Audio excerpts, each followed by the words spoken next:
하나님을 주인으로 고백한 사람들이 받는 복이라는 제목을 가지고 같이 말씀을 나누겠습니다. 오늘 이 말씀을 통해서 하나님께서 여러분에게 주시고자 하는 복이 무엇인지를 깨닫고 그 복을 갈망하는 저와 여러분 되기를 원합니다. 여러분, 누군가에게 여러분의 마음을 고백해 본 일이 있습니까? 여러분의 마음의 중심을, 진심을 고백해 본 적이 있습니까? 이 고백은요, 그 자체가 갖는 힘이 있습니다. 여러분 입에서 여러분의 고백이 떨어지는 순간 엄청난 힘을 갖게 되는 것입니다. 놀랍게도 이 땅의 모든 교회들은 그리스도에 대한 여러분들의 고백으로 시작됐습니다. 이 땅의 모든 교회들은 그리스도에 대한 고백이 시작이 된 것입니다. 오늘 우리는 성경을 통해서 이 세상에서 가장 위대한 고백을 듣게 되는데, 우리 베드로의 고백을 듣게 되지 않습니까? 주는 그리스도시요 살아계신 하나님의 아들이십니다. 이 고백을 우리가 듣게 되죠. 여러분, 이게 가장 위대한 고백입니다. 여러분, 예수 믿음의 정점, 여러분 교회를 다니고 예수 믿지 않습니까? 정점이 뭐냐? 주님이 나의 주인이십니다. 주님이 나의 왕이십니다. 이것을 인격적으로 만나 고백하는 것입니다. 이게 정점이에요. 예수 믿는 것의 정점. 뭐라고 했냐면 인격적인 만남을 통한 고백이에요. 그냥 입으로 하는 게 아니라 정말 내 인격을 통해서 고백이 터져 나올 때 이 예수 믿는 것의 정점입니다. 우리는 사실 이 땅을 살아가면서 신앙생활을 하는데 이 고백을 통해서 우리가 교회되는 거예요. 근데 교회를 수십 년 다녀도 이 고백이 안 되는 분들이 있어요. 내 주인 나지, 내 인생의 주인이 나지, 왜 하나님이냐, 왜 예수님이냐. 예수님은 나의 인생을 이어나갈 때 돕는 분이시고 그냥 돕는 분이시지 왜 그분이 주인이냐, 내가 주인이지, 이렇게 생각하는 크리스찬들이 상상외로 많습니다. 예수 믿음의 정점은 바로 하나님이 나의 주인이심을 고백하는 거예요.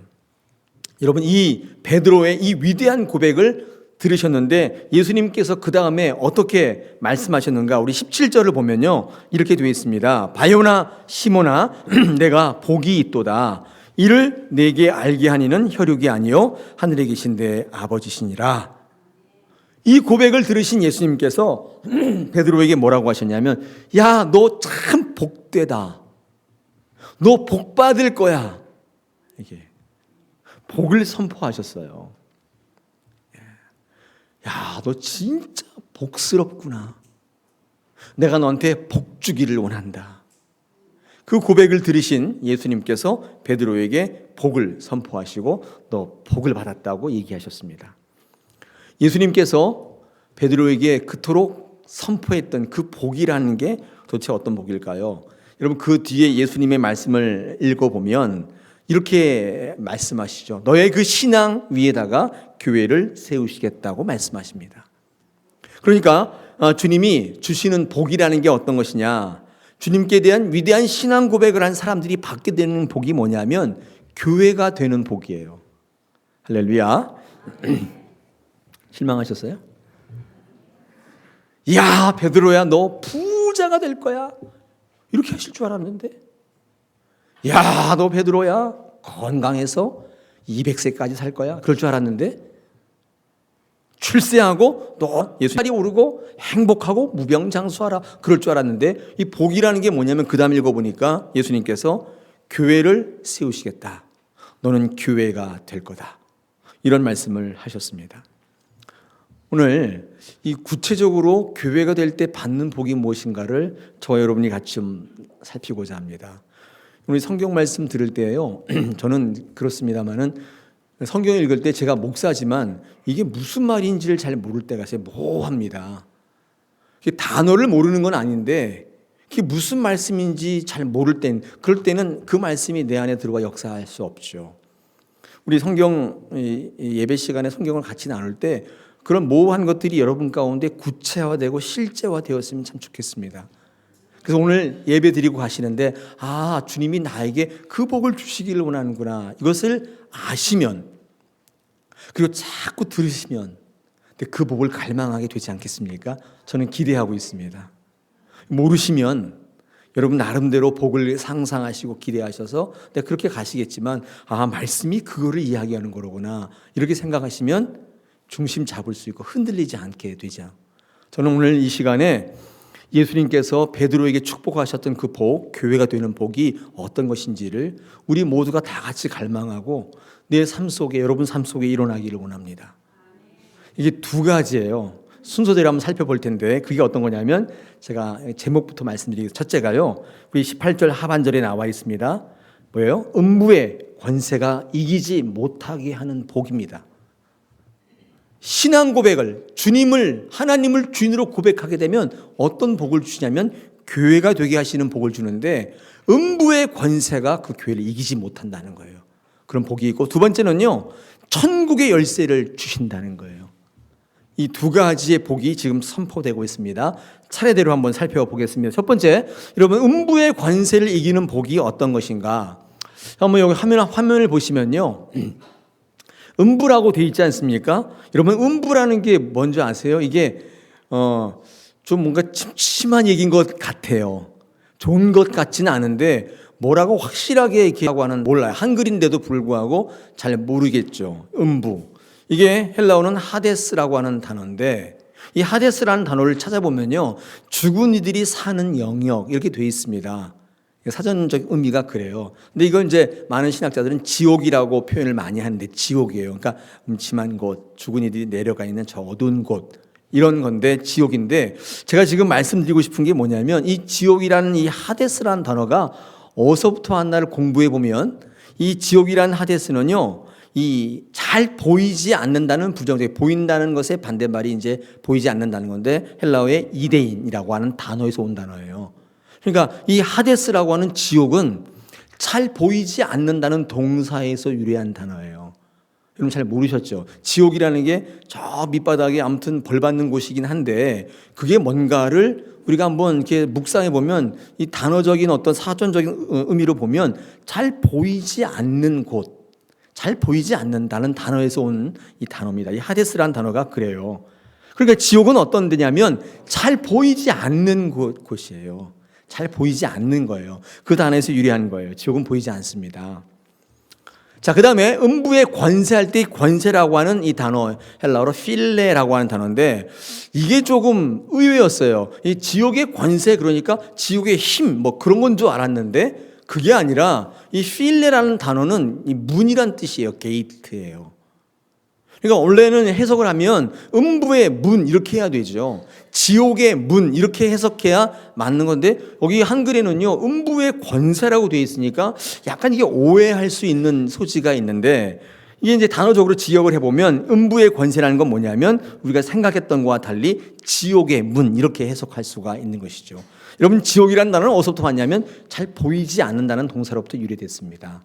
종합적으로 한번 해석해 보면 이게 무슨 말이냐 이런 거예요. 지옥의 문이 있긴 있는데 잘 보이지 않는다는 거예요. 좋은 거 아닙니까? 안 좋아요.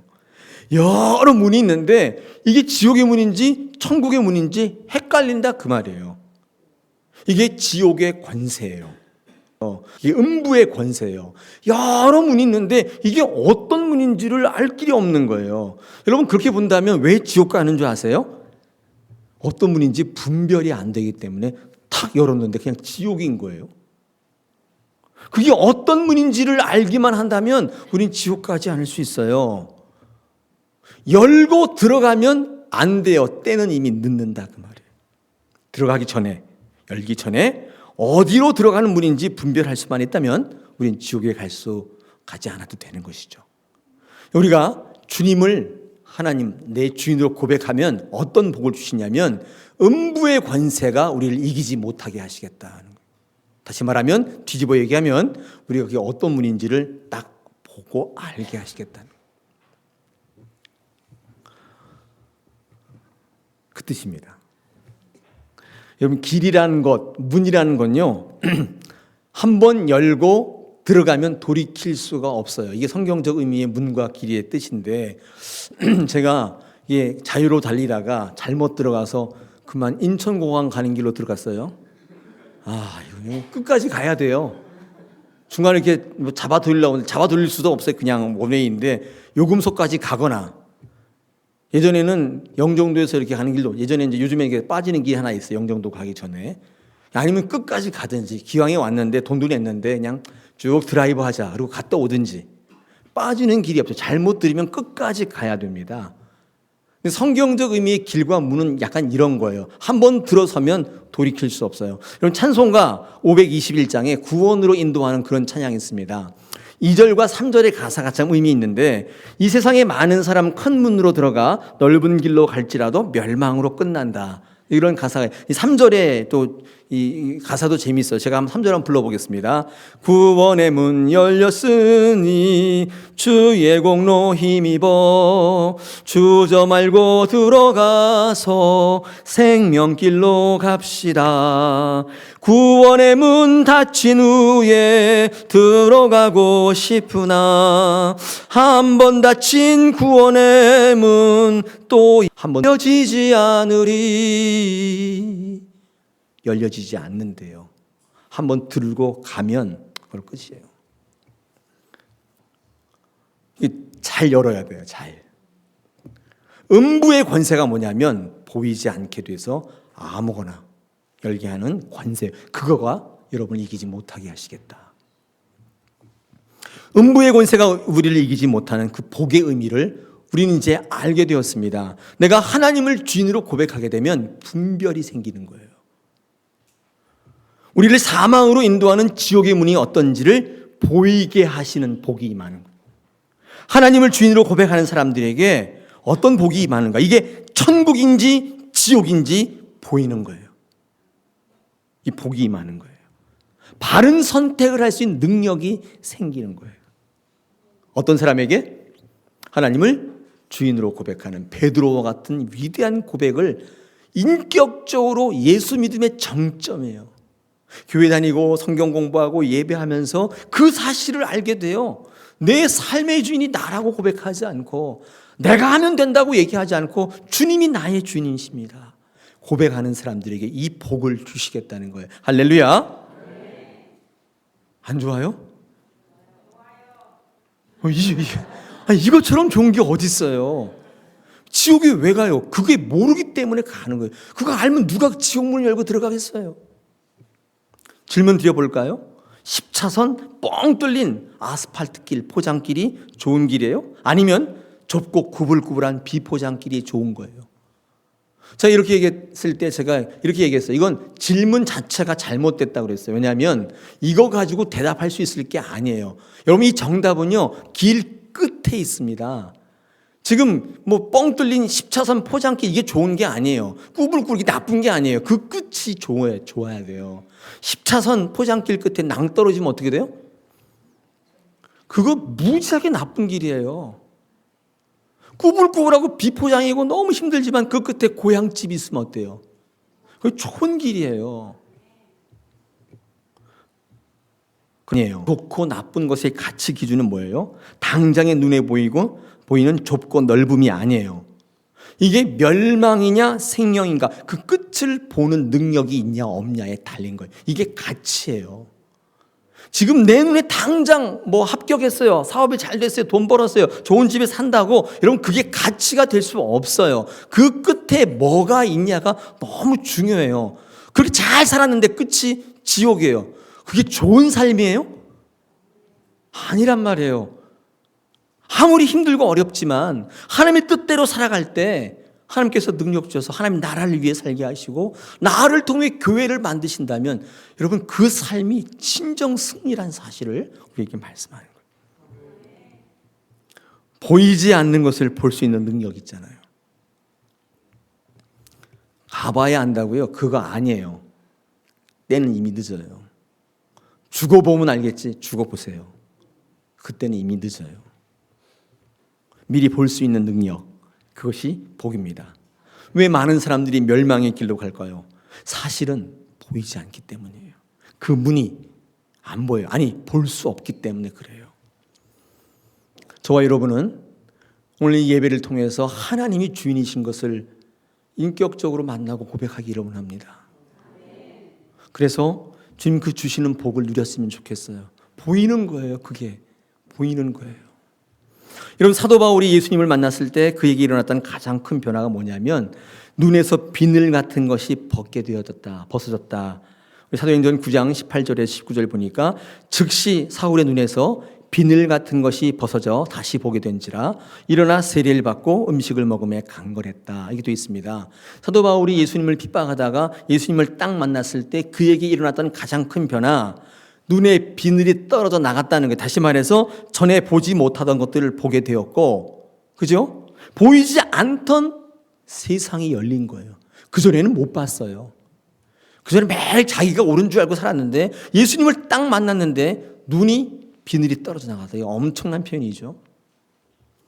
요한복음 3장 3절에서 예수께서 대답하여 이르시되 진실로 진실로 내게 이르노니 사람이 거듭나지 아니하면 하나님의 나라를 볼 수 없다. 하나님의 나라를 볼 수 있는 거 아무나 보는 거 아니라 그 말이죠. 거듭나는, 다시 말해서 인격적으로 내 주인이 바뀌었다는 사실을 고백하는 사람에게 눈이 열려버리는 거예요.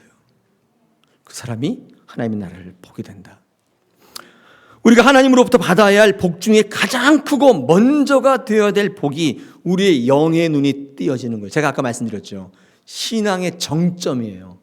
예수 믿는 것의 정점이에요. 하나님이 나의 주인이시고 내 생명의 주관자시고 내 모든 것의 출발이고 원인이라는 사실을 알게 되면 신앙이 갖는 모든 위대함들이 거기서부터 튀어나와요. 죽음이 두렵지 않고, 또 여러분 힘들고 어려운 환난이 하나님 복이라는 사실을 알게 돼요. 여러분, 이 복을 받지 않으면 우리는 엉뚱한 선택하게 됩니다. 그럼 사탄은요, 우리로 하여금 보지 못하도록, 이것을 보지 못하도록 지금도 역사하고 있어요. 그러니까 우리를 어떻게 만드냐면 우리 마음속에 두려움을 넣어주는 일들을 사단이 해요. 사탄은요, 여러분 마음이 두렵잖아요. 그러면 사탄이 역사하고 있구나 보면 거의 틀림없어요. 어떤 일을 할 때 확 두려움이 오잖아요. 사탄이 역사하는 거예요. 두려움이 딱 들어오면 눈과 귀가 다 막혀요. 들리지 않고 보이지 않게 돼요. 사실과 다른 것들이 들리고 보여요. 여러분, 이럴 때 사단이 역사하고 있다는 사실을 아셔야 돼요. 사단은 두렵게 만들어서 음부의 권세가 여러분을 주장하도록 만들어버려요. 뭐가 뭔지를 몰라요. 지금 아무거나 막 여러 제끼는 거예요. 사탄은 지옥의 문과 영생의 문을 구별치 못하게 만듭니다. 두려움을 통해서. 여러분, 이 두려움에서 벗어나서 평안하고 안전할 수 있으려면, 올바른 선택을 할 수 있으려면 하나님의 약속을 믿고 그 약속 의지할 때 하나님께서 그 말씀을 통하여 여러분에게 확신케 만드시고 두려움을 몰아내도록 해요. 여러분, 두려울 때 달리 방법 없어요. 순종하고 하나님 말씀으로 나가는 거예요. 믿고 나가는 거예요. 선포하시는 거예요. 두려움이 사라지기 시작해요. 두려움을 사라지게 하는 것은 약속의 재확인인 것입니다. 여러분, 생방송 볼 때 재방송 볼 때 다르죠. 김연아 선수가 은퇴했지만 제가 제일 좋아하는 연아 선수, 연기할 때 있잖아요. 얼마나 생방송 오면 조마조마해. 넘어져서 엉덩방아 쾅 찔 때마다 내 가슴이 다 아파. 그렇잖아요. 근데 결과를 모르면 마음을 졸이잖아요. 근데 무슨 일이 있어서 경기를 못 보고 나중에 재방송 결과를 알고 보면요, 얼마나 느긋한지 몰라요. 이유가 뭐예요? 결과를 이미 알고 있어요. 느긋하고 평안합니다. 잘하네. 박수도 치고 음료수도 마시면서 보는 거예요. 근데 생방송 보면 손에 땀을 쥐면서 초조하고 두렵고 그렇지 않습니까? 예수 그리스도의 십자가로 인하여 이미 승리가 선포됐습니다. 하나님께서 사단의 머리를 밟으시고 사탄은 묶인 바 되었어요. 우리 승리했다니까요. 그럼에도 불구하고 늘 두렵고 떨려요. 어떻게 될까 조마조마하고 미래가 불안하고 마음이 늘 엎치락뒤치락해요. 이유가 뭘까요? 선포된 승리를 몰라요. 아니, 믿지 않아요. 참 아이러니한 일이죠. 그죠? 교회 다니면서. 예수 그리스도의 십자가 사건이 그에게 없기 때문입니다. 예수님의 십자가와 연합된 일이 없어요. 그 고난과 죽으심과 부활에 연합된 적이 없어요. 늘 마음이 불안해요. 내가 지금 교회에 왜 와 있지? 아니야, 이 시간에 공부해야지, 사업해야지. 내가 여기 왜, 이게 불안해지는 거예요. 예수 그리스도의 말씀의 약속, 이 십자가와 연합되지 않기 때문에 이미 선포된 승리가 있는데도 불구하고 믿지 않아요. 주님이 더 이상 주인이 아닌 거예요. 아까 그랬죠? 신앙의 정점. 내 인생의 주인이 하나님이신 것을 인격적으로 만나고 고백하는 일입니다. 고백하면 말이 떨어지는 순간 엄청난 힘을 갖게 되는 것입니다. 예수님께서 야, 너 참 네가 복이 있다. 어떻게 그걸 다 알았냐? 그런데 너 그거 알게 한 사람은 네가 아니라, 혈육이 아니라 하늘에 계신 아버지다. 그러면서 오직 하나님의 은혜로만 된다는 말씀해 주십니다. 고백하게 되면요, 은혜가 임하게 되고 하나님의 은혜가 우리 여러분 눈과 귀를 열어주시고 이 엄청난 비밀을 알게 하십니다. 여러분 아는 것과 경험한 것에 제한적인 삶을 살아가는 게 아니라 보이지 않는 세계, 들리지 않는 것들 한계를 뛰어넘어 또 뛰어넘어서 지배하며 다스리는 초월적인 삶을 살게 하시겠다는 것입니다. 할렐루야. 이게요, 저와 여러분에게 주시는 끝내주는 첫 번째 복이에요. 돈을 버는 것보다도, 오래 살겠다는 그 복보다도 영생을 알아보는 끝내주는 복. 자, 두 번째 복이 있습니다. 천국 열쇠를 주시겠다는 복입니다. 아까 음부의 권세도 애매모호했잖아요. 그 이해하기가. 천국의 열쇠도 굉장히 모호한 개념이에요. 여러분 열쇠 없는 분 계세요? 열쇠 꾸러미 있어요?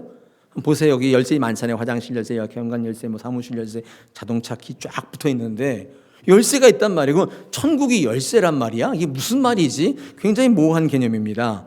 도대체 천국의 열쇠라는 것은 도대체 어떤 것을 의미하는 걸까요? 왜 주님께 대한 위대한 고백을 했던 이 베드로에게 주님은 천국의 열쇠를 주신다고 말씀했던 걸까요? 같이 한번 살펴보기를 원합니다. 천국의 열쇠의 개념은 여러분 낯설죠? 천국에 무슨 문이 있나? 이렇게 열고 들어가는?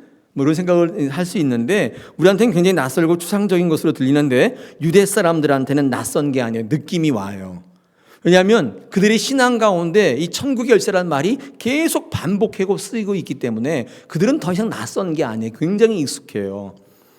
통일왕국 시대 이후부터, 이 다윗의 시대 이후부터 이 열쇠라는 말이 계속적으로 반복해 쓰이고 있습니다. 제가 이사야 22장 한번 적어봤습니다. 22절 제가 읽어볼게요. 내가 또 다윗의 집의 열쇠를 그의 어깨에 둔다. 그가 열면 닫을 자가 없겠고 닫으면 열 자가 없으리라. 뭐가 나와요? 열쇠가 나와요. 이게 천국의 열쇠거든요. 여러분 이 말씀을 제가 한번 조금 이야기했는데 이게 왜 이 말씀에 나오냐면 이런 겁니다. 여러분 원래 이 천국의 열쇠는 원래 누가 갖는 거예요? 주인이 갖고 있는 거죠. 주인이 갖고 있어야지 도둑놈이 갖고 있으면 안 되잖아요. 주인이 갖고 있는데 천국의 열쇠의 주인은 누구예요? 하나님이시죠. 하나님께서 이 열쇠를요 다윗 왕조에게 지금 위임하고 계시는 거예요. 우리 22장 22절이 다윗의 어깨에 두었다는 것은 그 열쇠를 다윗의 왕조에게 위임하셨는데 그 다윗의 왕조는 성전을 짓습니다. 그 열쇠가 어디로 위임돼요? 성전으로 위임되는 거예요. 역대상 9장 27절에 보니까 저희는 하나님의 전을 맡은 직분이 있으므로 전 사면에 유하며 아침마다 문을 여는 책임이 있었더라. 이때 저희가 누구냐면 제사장이에요. 그러니까 그 성전에 위임된 이 열쇠, 천국의 열쇠의 이 권한이 누구에게로 위임되냐면 제사장들에게 위임되는 거예요. 제가 지금 이렇게 한번 그 말씀을 한번 풀어보는 것입니다. 구약시대에 많은 사람들은요 천국에 들어가는 문이 있다고 봤는데 그게 어디 있다고 봤냐면 성전에 있다고 본 거예요. 특히 지성소의 문, 그걸 통해서 천국에 들어가는데 그 열쇠를 누가 가지고 있어요? 제사장들이 가지고 있다고 본 거예요. 특이하죠? 정리하면 이렇게 돼요. 하나님의 열쇠가 다윗의 왕조로, 다윗의 왕조가 성전으로, 성전의 제사장으로 그 열쇠들이 위임되고 있다는 사실을 우리는 알 수 있습니다. 여러분 이 신약에 이르면요 이 천국의 열쇠가 어디로 옮겨지는 줄 아세요? 교회로 옮겨집니다. 여러분 계시록에 그 말씀이 기록되어 있는데 계시록 3장 7절입니다. 빌라델비아 교회의 사자에게 편지하기를 거룩하고 진실하사 다윗의 열쇠를 가지니 곧 열면 닫을 사람이 없고 닫으면 열 사람이 없는 그이가 가라사대. 여러분, 이 말씀에 의하면 제사장들이 가지고 있는 그 열쇠가 지금 교회로 위임되고 있다는 사실을 말씀하고 있습니다. 하나님에게서 다윗 왕조로, 제사장으로, 그다음에 교회로 위임되고 있습니다. 여러분, 가톨릭 교회에서는요, 그죠? 이제 이 주님을 고백한 베드로에게 천국 열쇠를 주셨기 때문에 이 베가지고가 세운 교회에만 천국 열쇠가 있다, 그렇게 말합니다. 그래가지고 초대 교황을 베드로라고 말하고 있어요. 왜 그렇게 말하냐면요, 가톨릭 교회에만 구원이 있다고 말하기 위함이에요. 여러분, 바티칸 가보시면 그 옆에 뭐가 있어요? 무슨 성당 있잖아요. 그 무슨 성당이에요? 베드로 성당이에요. 베드로 성당. 왜 거기다가 베드로 성당 옆에다 바티칸을 만들었냐면 베드로 수익권이라고 해서 우리가 베드로로부터 세워진 교회이기 때문에 우리 교회에만 구원이 있다고 말하기 위함이에요. 여러분, 그렇게 본다면 다른 교회들한테는 구원이 있어요, 없어요?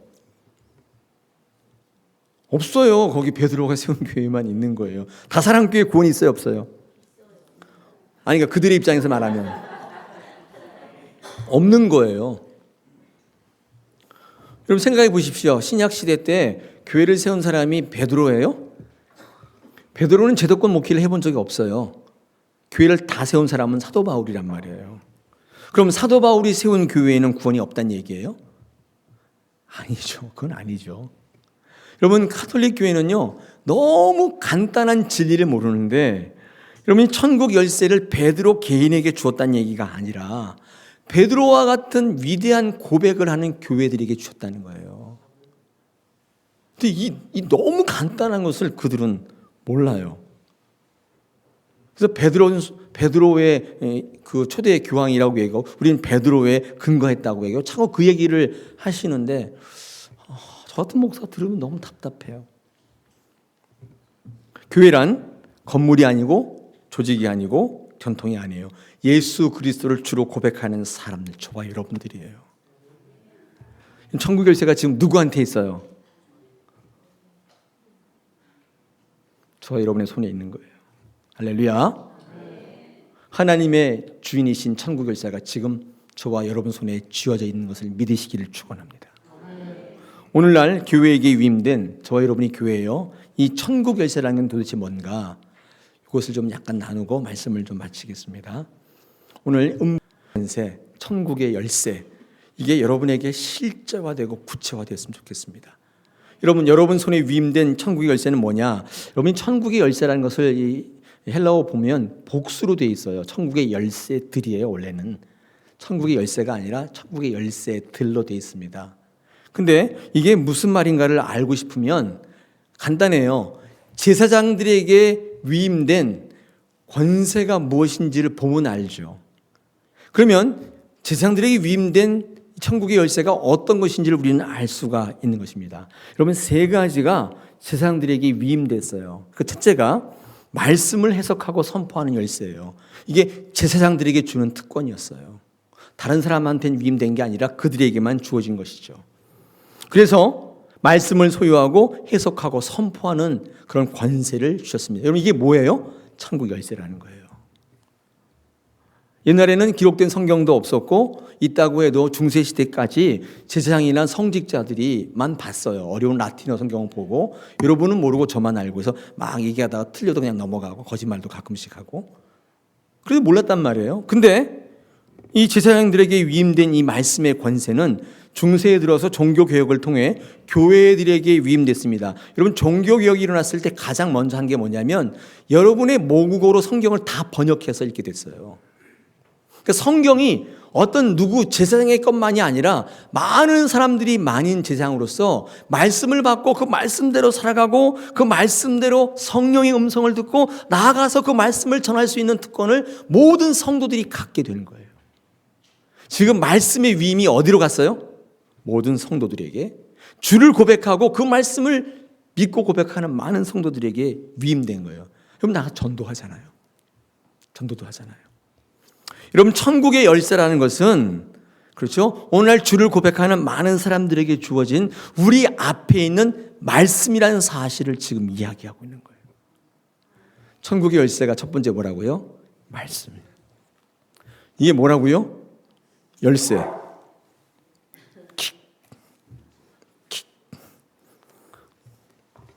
열쇠예요. 근데 문제는요, 여러분들이 이 열쇠를 사용하지 않는다는 데 있어요.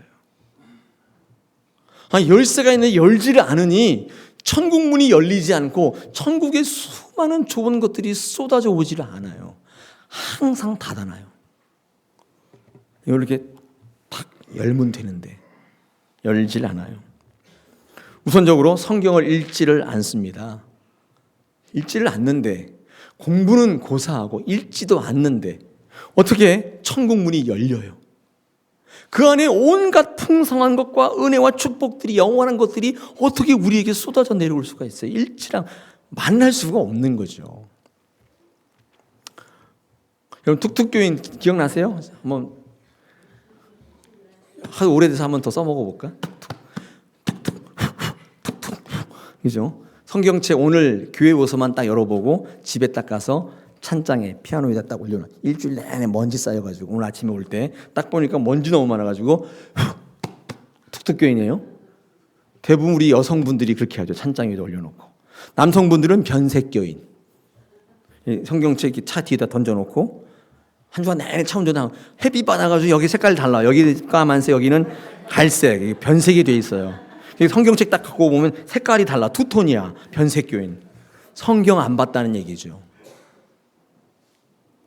진짜 요즘에 이렇게 지퍼 달려가지고 한 번 닫으면 열자가 없어요.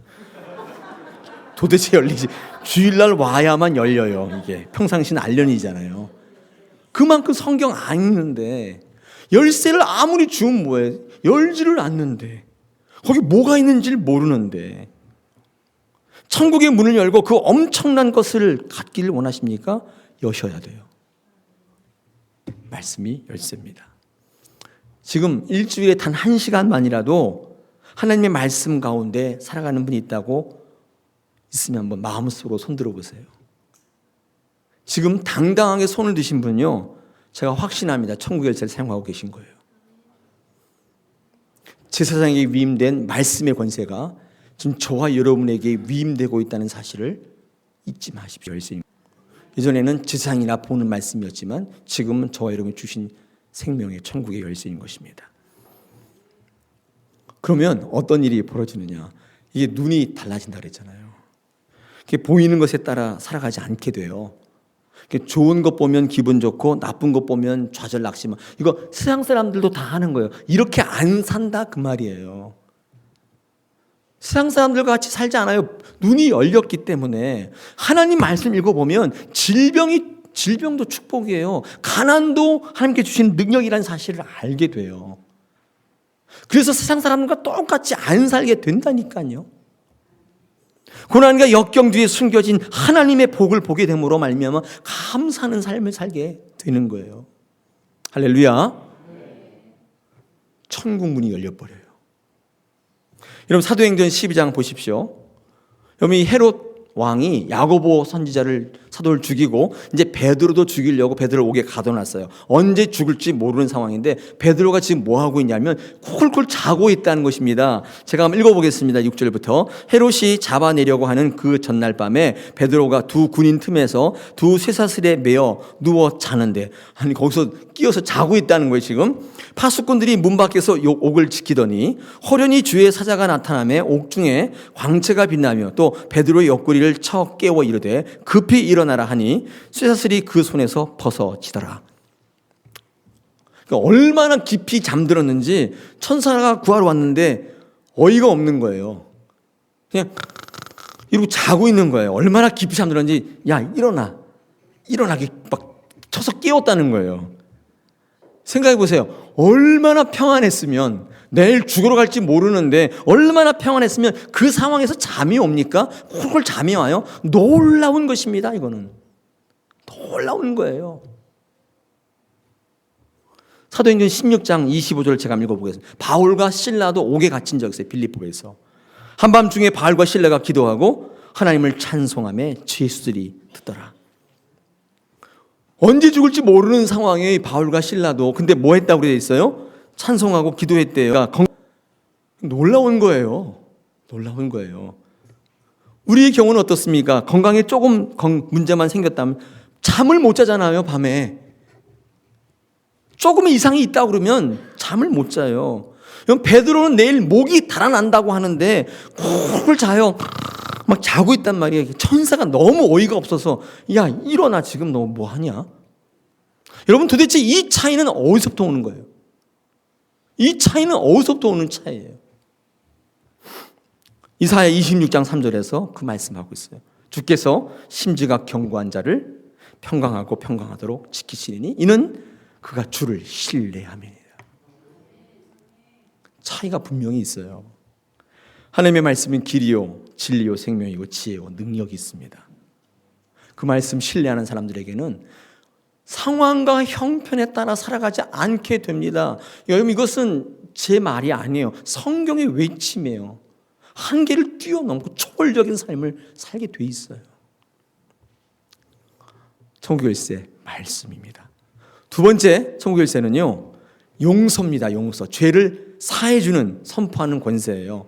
여러분, 제사장들이 갖고 있었던 두 번째 권세는 죄사함의 열쇠입니다. 여러분, 제사장들은요, 제사를 통해서 제물을 잡지 않습니까? 그 다음에 한 일이 있어요. 죄사함을 선포해요. 내 죄가 사해졌다 선포합니다. 이거 제사장만 하는 거예요. 예수님도 치유와 회복의 사역을 통해서 항상 죄사함을 선포합니다. 마태복음 9장 2절에 보니까 이렇게 되어 있습니다. 침상에 누운 중풍병자를 사람들이 데리고 오늘 예수께서 그들의 믿음을 보시고 중풍병자에게 이르시되 작은 자야 안심하라 내 죄사함을 받았느니라. 그러니까 중풍병자를 이렇게 상에 내렸는데 그 병을 낫게 하셨어요. 그러고 나서 죄사함을 선포하세요. 용서를 선포하신단 말이에요. 여러분, 서기관과 바리새인들이 뭐를 문제 삼냐면 그 사람이 병 낫는 게 아니라 저 사람이 지금 뭐길래 죄사함을 선포하냐? 제가 뭔데 용서하냐? 하나님만 용서할 수 있는데 제가 도대체 뭔데 용서하냐? 그것 때문에 시비가 붙은 거예요. 그 얘기를 하는 거예요. 예수님이 왜 용서함을 선포하셨어요? 하나님이시기에. 본인이 하나님이시기에. 예수 그리스도를 주로 고백하는 모든 사람에게는요, 이 용서의 열쇠를 받으신 거예요. 이 용서의 열쇠를 가지고 문을 열게 되면 뭐가 열려요? 천국이 열리게 돼 있습니다. 여러분, 용서하셔야 돼요. 난 절대 그 용서 못해. 난 절대 안 돼. 절대. 난 원래 그래. 절대 안 돼. 천국이 안 열려요. 용서 안 하면 여러분 지옥을 사는 거예요. 그 사람은 아무 상관없는데 나만 혼자 지옥에 사는 거예요. 용서하셔야 돼요.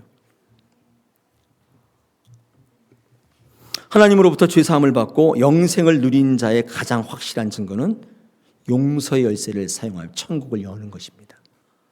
그때 하나님께서 그에게 천국의 귀한 것들로 보여주시는 거예요. 따라서 우리의 구원의 가장 확실한 증거는 다른 사람의 죄를 용서할 때 나타나는 거예요. 용서하시기 바랍니다. 저도 용서해 주세요. 용서해 주세요.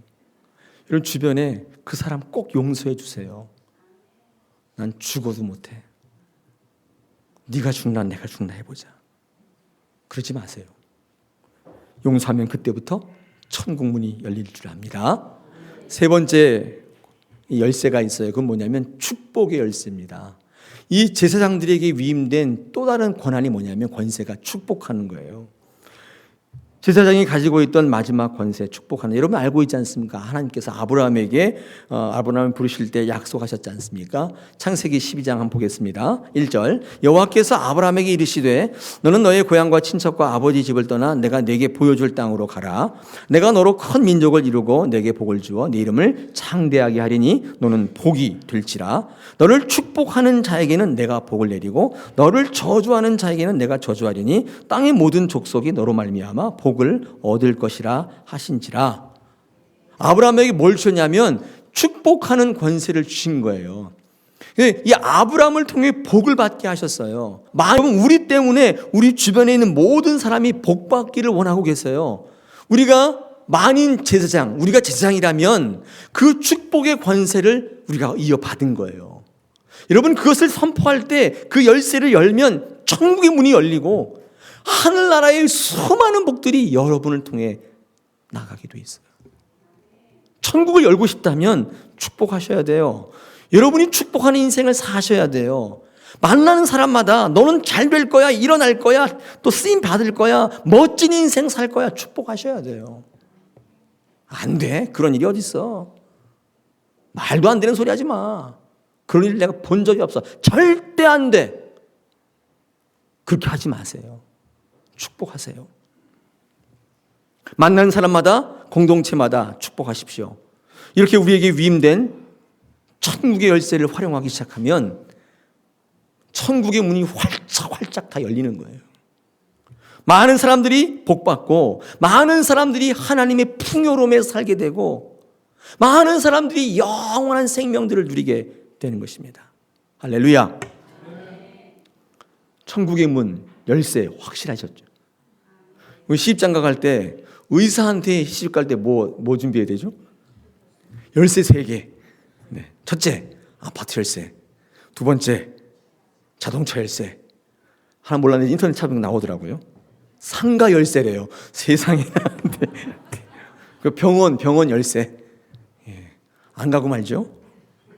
사랑하는 성도 여러분, 우리는 열쇠 3개를 준비하셔야 돼요. 첫째, 말씀의 열쇠. 둘째, 용서의 열쇠. 셋째, 축복의 열쇠. 천국 문이 열려. 할렐루야. 우리 안에 베드로와 같은 하나님이 주인 되신 것을 고백하는 여러분의 고백이 터져 나오시기를 축원합니다. 음부의 권세를 물리치시고 간 곳곳마다 천국 열쇠를 사용해서 천국을 여는 인생이 될 줄로 믿습니다.